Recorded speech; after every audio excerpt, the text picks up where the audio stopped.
Bienvenue à cette présentation sur l'étude du lexique.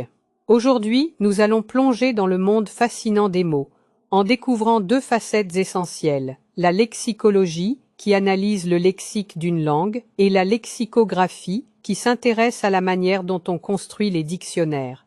Préparez-vous à explorer la richesse des mots et la façon dont ils organisent notre compréhension du monde.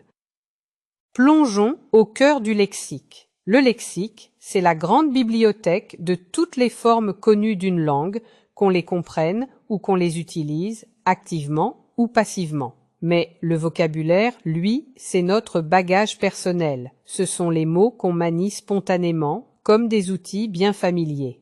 Parfois, certains groupes créent leur propre langue secrète. Ce sont les jargons. Pensez au jargon scientifique, militaire, marin ou même celui des commerçants. Chacun a ses mots à lui, presque comme un code. Ainsi, le lexique devient un véritable marqueur sociolinguistique. Ce que nous comprenons nous relie à la communauté. Ce que nous utilisons nous distingue. Saviez-vous qu'aucun locuteur ne connaît tous les mots de la langue française? Chacun d'entre nous navigue dans un immense océan lexical.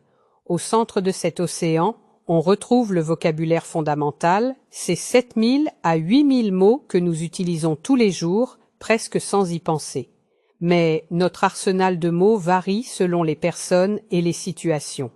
Deux grandes oppositions structurent ce monde lexical. D'abord, le lexique passif, qui regroupe les mots dont on comprend le sens sans forcément les utiliser, comme lexème si on n'est pas linguiste, et le vocabulaire actif, ces mots qu'on emploie couramment, spontanément. Ensuite, il y a la distinction entre le vocabulaire fondamental, partagé par tous, et le vocabulaire spécialisé, propre à certains domaines. Par exemple, imbécilité, jadis un terme médical, est passé dans le langage courant, tandis que souris a pris un sens technique avec l'arrivée de l'informatique. Le lexique évolue sans cesse, témoignant de la créativité et de la diversité de chaque usage. Faisons un saut en 1954. Cette année-là, le linguiste George Guggenheim part à la rencontre de locuteurs, micro à la main, pour enregistrer la langue française telle qu'on la parle au quotidien. Son aventure l'amène surtout chez des agriculteurs qui l'interrogent sur leur vie et leurs habitudes. Résultat, il dresse, grâce à une analyse statistique, la liste des mots les plus fréquemment utilisés. Les morphèmes, comme les déterminants ou les mots de liaison, arrivent en tête. Les mots les plus présents révèlent le français fondamental, ce socle commun partagé par tous les francophones. Mais attention, cette photographie de la langue dépend du contexte et du public interrogé.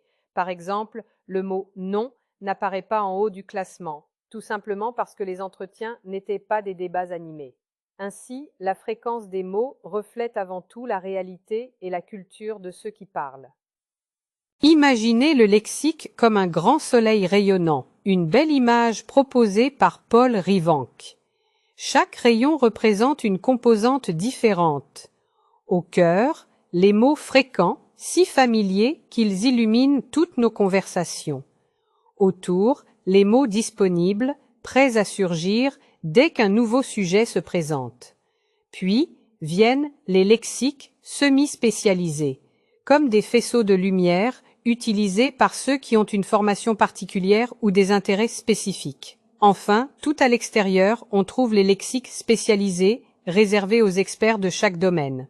Ce soleil n'a pas la même forme pour tout le monde. Selon notre âge, nos études ou notre métier, certains rayons brillent plus fort que d'autres.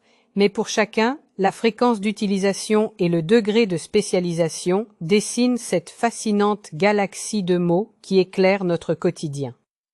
Imaginez le lexique français comme un univers à plusieurs couches. Tout au centre, il y a le noyau des mots fréquents, environ 1500 à 2000 mots qu'on utilise tout le temps comme chose, garçon ou être. On y trouve beaucoup de petits mots grammaticaux, essentiels pour parler. Un peu plus loin s'étendent les mots disponibles, entre 2000 et 4000 termes qu'on mobilise selon le contexte, par exemple quand on parle des vêtements ou des parties du corps. Puis, le cercle s'élargit encore avec les lexiques semi-spécialisés qui regroupent environ 25 000 mots compris par la plupart des gens cultivés. Pensez à des mots scientifiques ou techniques qu'on croise souvent dans les médias comme précipitation ou hypertrophie. Enfin, tout autour, on trouve les lexiques spécialisés, jusqu'à 300 000 unités très pointues, réservées aux initiés de chaque domaine, comme ostéoclasie ou isobare. Le voyage à travers le soleil du lexique révèle à quel point notre vocabulaire s'adapte à nos besoins, à notre culture et à notre curiosité.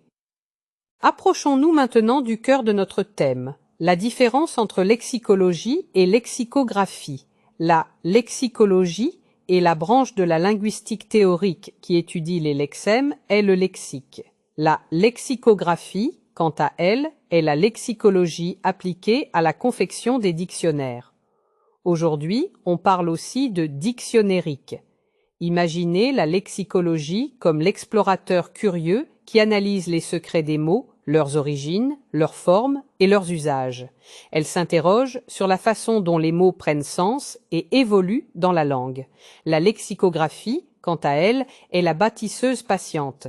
Elle utilise les découvertes de la lexicologie pour créer des outils concrets, comme les dictionnaires, qui deviennent des ponts entre le savoir et le grand public. Ainsi, le linguiste étudie et théorise, tandis que le lexicographe transmet ce savoir en le rendant accessible à tous. C'est grâce à ces deux disciplines complémentaires que les mots prennent vie, se conservent et se partagent au sein de nos dictionnaires.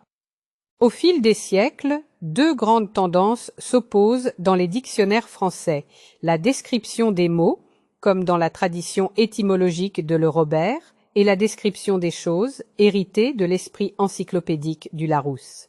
Dès le XVIIIe siècle, l'encyclopédie de Diderot et d'Alembert marque un tournant.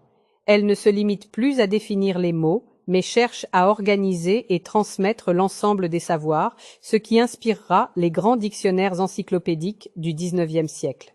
Le XIXe siècle voit aussi naître les dictionnaires étymologiques, influencés par la pensée darwiniste. Les mots sont désormais étudiés comme des organismes vivants, évoluant et se transformant au fil du temps.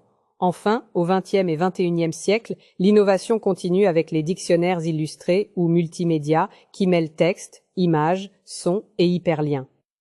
La tradition des dictionnaires reflète l'alternance entre deux tendances lexicales. Les dictionnaires de mots se concentrant surtout sur les vocabulaires fondamentaux et passifs, et les dictionnaires encyclopédiques qui décrivent très souvent les vocabulaires spécialisés. Pour conclure, l'étude du lexique et des dictionnaires nous révèle l'incroyable diversité de notre langue, à la fois vivante et en perpétuelle évolution. Que ce soit à travers les mots d'usage courant ou les termes spécialisés, chaque dictionnaire reflète notre façon de penser, de communiquer et d'organiser le savoir. En comprenant ces outils, nous devenons acteurs de notre propre langage. Merci pour votre attention et votre curiosité.